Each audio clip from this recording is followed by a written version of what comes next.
Okay, semua Assalamualaikum. Kembali bersama dengan saya Hanif Misad untuk slot hero kita di Kul FM ini. Diharapkan agar anda semua kekal cergas. Kali ini apabila bercerita mengenai perjuangan, kita nak temukan anda semua dengan seorang hero yang memang dah lama sinonim dengan perjuangan, kerja keras, membina badannya. Untuk itu saya sangat bersahati untuk bersama dengan Datuk Malik Noor bersama dengan saya pada kali ini di hero kita. Assalamualaikum Datuk. Wassalamualaikum warahmatullahi wabarakatuh. Okey Datuk, kita nak mulakan mungkin dengan permulaan di hero kita ni. Terima kasih yang sudi bersama dengan saya di sini. Perkembangan terbaru Datuk Malik Noor pada ketika ini, sebab mungkin dah lama kita tak dengar apa perkembangan Datuk. Silakan. Perkembangan baru PKP pula. Seperti biasa saya chairman pengurusi syarikat sukan di Kuala Lumpur dan juga aktif dalam sebagai pengurusi dan membekalkan anak-anak sukan di seluruh negara lah. Jadi dan juga ada juga jadi duta-duta daripada herbal clear herb dan juga duta-duta produk Muslim di Malaysia lah. Ada 2-3 produk yang saya sebagai duta, dan lain tak adalah sebagai baju biasa je. Training pun tak boleh, pergi rekreasi pun tak boleh. Jadi PKP banyak memulakan masa kat rumah di Kuala Lumpur. Mungkin boleh mulakan Datuk, kenapa sukan bina badan yang Datuk ceburi pada awal-awal pemberitaan dulu? Saya pun tak tahu. Tapi asalnya saya hanya nak membuktikan yang bahawa saya boleh menjalan jauh daripada dalam karya sukan bina badan. Pasal apa? Saya nampak daripada kategori yang masa saya lihat di Mr. Universe di Singapura dulu, tak ada kategori heavyweight. Jadi saya kelihatan pewakil dari Malaysia hanyalah menduduki tempat-tempat yang kelas-kelas rendah aja.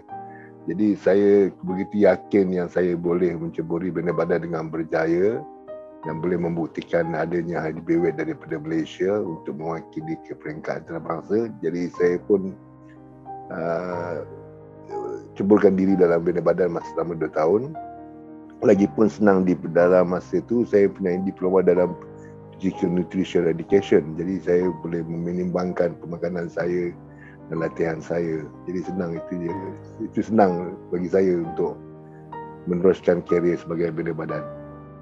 Melihat kepada sukan bina badan ni, mungkin ramai yang tak tahu. Termasuk macam saya sendiri pun tak tahu sebenarnya apa kelebihan sukan bina badan ni sebenarnya. Apabila seorang atlet itu masuk, apa advantage yang dia boleh dapat? Apa sebenarnya yang ingin ditonjolkan kepada masyarakat berkaitan dengan sukan bina badan?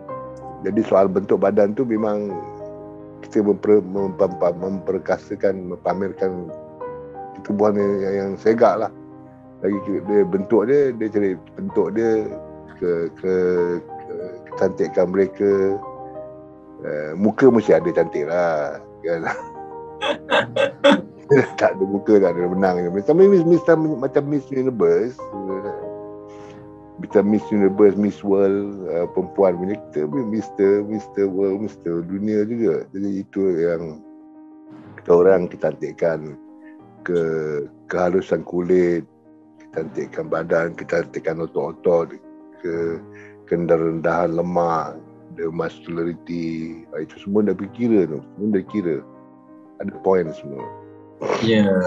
Apa sebenarnya pengorbanan yang seorang atlet bina badan ni buat Datuk, yang orang tak tahu, yang kita nampak badan dah cantik dah, tapi dalam proses nak ada badan yang cantik tu apa pengorbanan yang perlu dilalui? Pengorbanan banyak. Kita tak boleh campur orang sangat. Kita tak boleh, dunia sport, dunia lepas training berehat, tak campur masyarakat sangat. Kita gunakan tidur sebagai tempat berehat kita untuk merehat semasa-masa kita training.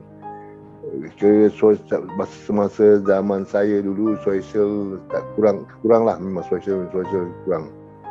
Tak tengok TV, kurang tengok, penat betul. Memang masa tu berjadualkan untuk berlatih dengan berehat, dengan cara pemakanan, dengan cara hidup sebagai seorang ahli sukan bina badan. Sudut rutin latihannya Datuk? Rutin latihan masa saya dulu, saya pagi dalam 3 jam, pukul 8 sampai pukul 11, berehat, makan tengah hari, berehat balik petang, sambung balik pukul 4 sampai pukul 6. Lepas tu balik berehat, sebab tu rehat dah. Tak ada nak ke mana-mana. tengok TV pun ada limited hours bagi kita. Pasal apa, kita akan nak dapatkan tidur yang cukup sebanyak 8 jam satu malam, satu hari. Jadi kita besok ni kita training pun tak ada kata orang terlalu penat dah. Pasal apa, setiap training yang kita jalankan mesti mendapat imbuhan rehat yang cukup-cukupnya untuk merehatkan mazal kita. Terus besok untuk berlagakan training besok paginya. Itu memang kena patut. Jangan training banyak, training berjam-jam tapi tidur 2 jam 3 jam tak boleh lah. Datuk, mungkin kalau untuk pemahaman orang ramai kan, macam mana sistem penjurian dilakukan dalam bina badan ni? Sebab kalau saya tengok semua cantik ya badannya. Apa yang membezakan, Datuk? Penjurian ni dia tengok bentuk badan. Dia semua mesti macam Miss Universe kan. Dia ada cantik, fizik dia ada balance, dia yang semua dalam bina badan ni tidak melebihi satu lebih besar daripada shoulder, bahu lebih besar daripada dada lebih besar. Dia nak balance. Cantik, symmetrical, beauty, muscularity, density. Dan juga density ni macam kekerasan mazal, nampak bentukkan mazal yang canggih lah, kan? Dan kebersihan, the physical beauty, the total physical beauty. Itu memang dia tak. Persembahan, itu pun dia tak. Ya. Okey Datuk, mungkin kita nak tanya liku-liku kehidupan sejak bergelar Mr. Asia. Satu gelaran, kemudian Datuk memang banyak pencapaian lah bila kita tengok dekat sini. Mr. Universe Heavyweight finalist 2 kali, Mr. Asia Heavyweight 6 kali, ASEAN, Mr. Malaysia 6 kali juga. Bagaimana perubahan perjalanan kehidupan Datuk sebagai seorang ahli bina badan sampai menjadi seorang legend tu? Perubahan tu banyak perubahan. Pasal apa, saya banyak keskan saya. Pertama, kalau dalam kita banyak title kita ada, jadi satu peringkat yang kita tak boleh menyombongkan diri, kita bermegah sangat dengan kemegahan kita. Jadi kita seperti biasa je, agak itu sebagai satu anugerah daripada Allah Ta'ala kan, kemenangan kita. Tapi kemenangan tu adalah ciptaan kita sendiri. Kita kejayaan, kita mengubah, kita mengukir, kita mengarang. Dalam kejayaan itu Allah meredakan kemenangan kita kan. Jadi kita tak bolehlah kita nak sombong, bongkak yang kita ni champion lah, kita nak apa kan. Hidup saya memang saya merendah diri. Saya tak pandai nak menyombongkan diri dan memegah. Kerana saya nak cerita-cerita benda badan pun saya malas nak cerita. Saya memang saya malu sikit kalau tanya seorang bangga, kalau orang bangga saya sangat, saya malu sikit. Saya jangan bangga saya sangat. Itu semua sport. Jadi cuma satu lagi, saya cuma dalam kejayaan dalam bina badan ni dapat mengubah saya masuk dalam bidang artis. Saya jadi pelakon, jadi penyanyi, jadi host. Jadi saya dapat 2 bidang sekali dalam masa saya meningkatkan, saya meraih kejuaraan bina badan ni.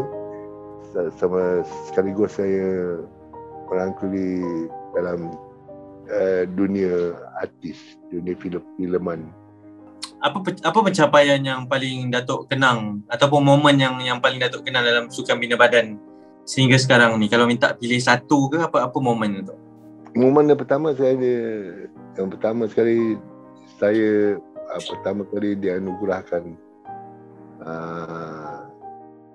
ahli sukan terbaik di tahun 86 di Malaysia, Sportman of the Year, dan juga ahli sukan Sport Personality Benson Hedges Gold Award daripada penulis sukan. Itu paling tertinggi sekali, selain daripada Mr. Asia, selain daripada Mr. Itu anugerah yang terbaik sekali yang saya terima daripada rakyat Malaysia dan daripada Majlis Sukan Negara.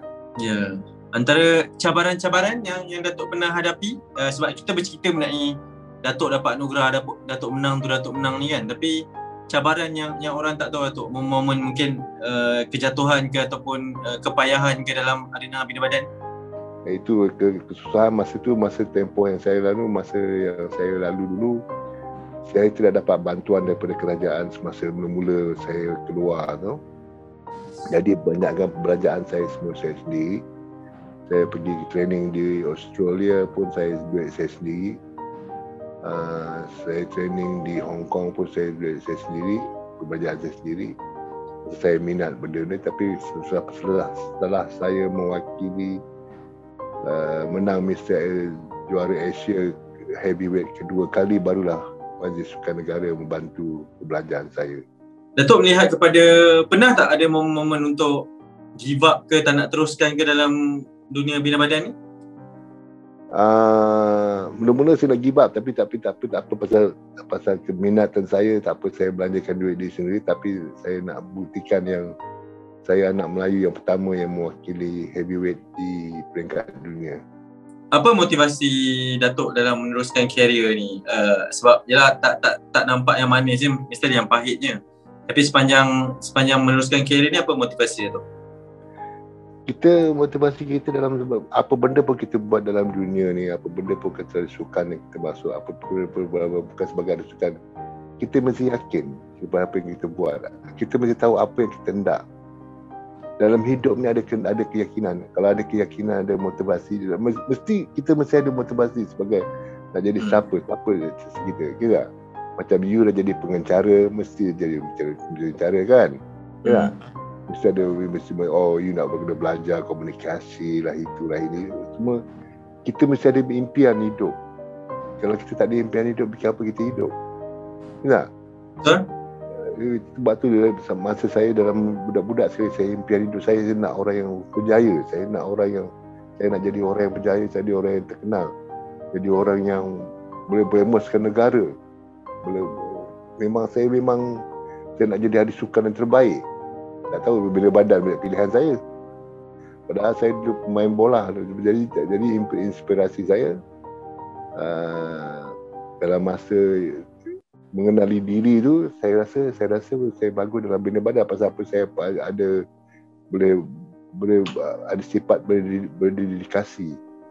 Datuk, macam mana pula? Okey, saya setuju dengan apa Datuk cakap, untuk jadi the best tu adalah champion. Tapi kalau sekiranya kita belum ditakdirkan jadi champion ke, kita ni nombor 2 ke, macam mana kita nak memotivasikan diri tu?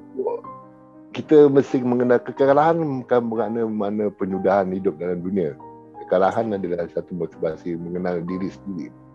Kesilapan apa yang aku buat? Kenapa aku jadi begini? Kenapa aku kalah? Kenapa? Itu mentafsirkan diri sendiri. Sebaiknya kalau kita ada kesilapan, ada apa kekalahan, ada dalam hidup, ada berdunia dan pun dalam dunia sukan, kena tafsir diri sendiri kita. Apa kekurangan kita? Apa kekalahan kita? Apa yang sebabnya kita mundur? Apa sebabnya kita kecewa? Kita kena tafsir diri sendiri. Kalau kita menganalisakan kita punya kekurangan kita, itu adalah kejayaan kita sebagai seorang manusia.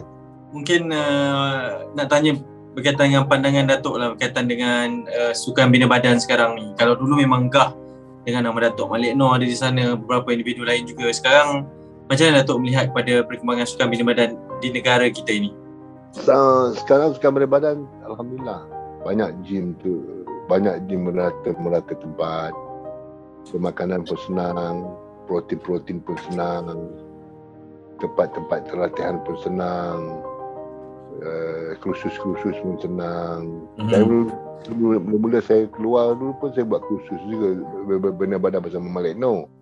Jadi sekarang dah banyak kursus daripada ISN, Majlis Sukan Negara, semua banyak.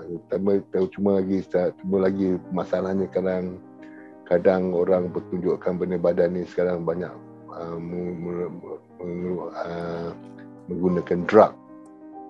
Tak semuanya bina badan menggunakan drug. Ya. Kita jangan finger point dekat semua bina badan yang menggunakan steroid. Pasal banyak sukan-sukan lain pun menggunakan steroid juga, kan? Jadi tak adil lah kalau tunjuk ke bina badan ni, ahli bina badan semua main steroid. Sedangkan lain-lain sukan pun banyak yang ditangkap sebagai steroid, kan? Betul tak? Betul. Jadi itu soal steroid tu soal individuality, dia terpulang pada sendiri masing-masing. Tapi saya ingatkan steroid itu bahaya. Datuk, sedikit nasihat kepada atlet-atlet muda kita yang dah menceburkan diri.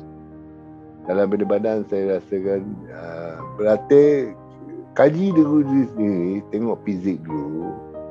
fizik yang baik adalah fizik yang ada mempunyai basic yang baik.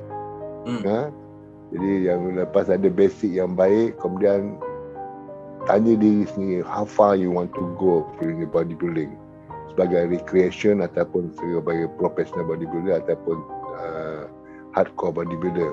Pasal hardcore bodybuilder ni memang hardcore bodybuilder untuk dalam competition. Dalam competition ada Mr. Physique juga. Dia ada banyak kategori. Kena pilih apa kategori yang kita nak. Cuma kita ingatkan bahawa yang buat fizik ni ataupun untuk kecantikan pun bukan memerlukan disiplin yang tinggi. Kita kena ingat, knowledgekan diri kita dengan cara pemakanan sebagai seorang ahli bina badan ataupun Mr. Fizik ataupun Mr. Fitness kan. Knowledgekan banyak-banyak dengan pendidikan, education training, physical training, nutrition, sport science. Jadi bila kita mengetahui diri kita seberapa banyak thyroid kita, perjalanan darah kita, muscle kita, liver kita, pengambilan kita punya karbohidrat berapa banyak, pengambilan protein berapa banyak diperlukan, pengambilan lemak berapa banyak diperlukan. Jadi kita senang. Jadi kalau kita tak tahu tu yang susah lagi tentang nutrition. Pasal banyak makan je kan. Bila lebih yang tak guna jadi buang yang kecil pun jadi mahal lah yang kecil tu. Jadi baca mana yang patut kita ambil. Jangan ekses sangat dengan pengambilan protein ataupun dengan vitamin ni. Pasal apa kita kadang-kadang akan memudaratkan kita. Jadi sebaik-baiknya itulah educated kita dengan nutrition dengan physical training education. Jadi kita senang untuk berlatih. Saya diharapkan segala perkongsian ini dapat menginspirasi dan juga aspirasi kepada mereka yang menonton. Datuk, terima kasih banyak.